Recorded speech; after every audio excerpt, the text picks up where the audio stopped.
For both real estate users and investors, one of the most useful tools for economic decision making is discounted cash flow analysis. Basically, it's a technique used to discount the future cash flows an investment will produce back to their present worth today.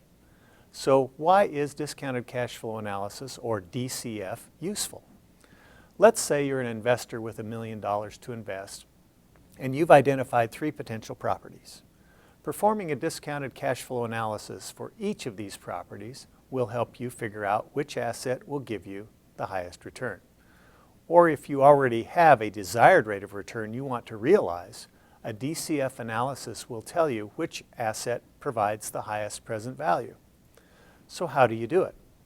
Well, the first step in the DCF process is to estimate an investment's future cash flows and place these cash flow amounts onto a T-bar.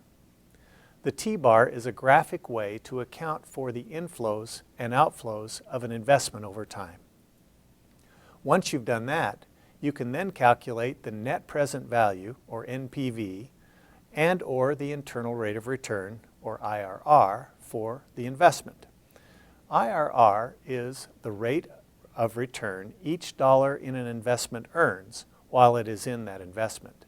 It's another term for interest rate, discount rate, or yield. To have a return on investment, dollars received must exceed dollars put into the investment. This return rate depends on both the amount of the excess and when the excess is received.